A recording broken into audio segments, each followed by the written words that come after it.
V9 news ધારી ચેનલમાં આપનું હાર્દિક સ્વાગત છે। જોઈએ આજના મહત્વના સમાચાર। બ્રેકિંગ અમરેલી બગસરા શહેરમાં 2 છાસ કેન્દ્રનો પ્રારંભ કરાયો। સૌરાષ્ટ્ર રચનાત્મક સમિતિ રાજકોટના સહયોગથી બાળ કેળવણી મંદિર દ્વારા 2 છાસ કેન્દ્રનો પ્રારંભ કરવામાં આવ્યો। દર વર્ષે ગ્રીષ્મ ઋતુમાં કાળઝાળ ગરમીના દિવસોમાં 2 મહિના સુધી જરૂરિયાતમંદ 200 જેટલા પરિવારો માટે વિનામૂલ્યે છાસ આપવા આવે છે। બાળ કેળવણી મંદિરના ટ્રસ્ટી દેવચંદભાઈ સાવલિયાના માર્ગદર્શન હેઠળ 2 છાશ કેન્દ્ર શરૂ કરવામાં આવેલ। વિચરતી અને વિમુક્ત જાતિના સરાણીયા દેવીપૂજક લુવારિયા સમાજના લોકો જયા વસવાટ કરે છે તે અટલજી પાર્ક વિસ્તારમાં પણ છાસ કેન્દ્ર શરૂ કરાયું છે।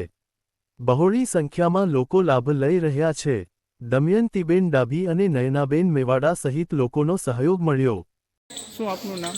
મારું નામ અંબાઈ સોનગરા, બગસરા રહેવાસી, જૂના જીનપરામાં કુકાવના નાકે। અમે બાળ કેળવણી મંદિરેથી છાશ લેવા આવી છીએ દર વર્ષે। આ 2 મહિનાથી અમે લઈએ છીએ ધગધગતા તડકામાં ને છાશ પીએ છીએ ને આનંદ આવે છે અને ઠંડક મળે। વિનામૂલ્યે છાશ આપે છે અને અમે આનંદથી છાશ પીએ છીએ અને ઠંડકથી પ્રસીએ। સૌરાષ્ટ્ર રચનાત્મક સમિતિ રાજકોટ દ્વારા પ્રેરિત બાળ કેળવણી મંદિર દ્વારા અહીંયા વિનામૂલ્યે છાશ 2 મહિનાથી શરૂ છે। તો દરેક પરિવારોને વિનામૂલ્યે છાશ આપવામાં આવે છે અને પોતાના પરિવારને ઠંડક છાશ મળે એ રીતને બાળ કેળવણી મંદિર દર વર્ષે આયોજન કરે છે। દરરોજ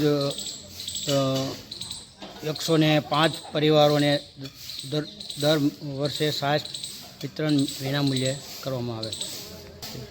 આ બાળ કેળવણી મંદિર બગસરા દ્વારા આમ તો સૌરાષ્ટ્ર રચનાત્મક સમિતિ રાજકોટ પ્રેરિત સંચાલિત બાળ કેળવણી મંદિર દ્વારા વિનામૂલ્યે છાશ વિતરણ કરવામાં આવે છે।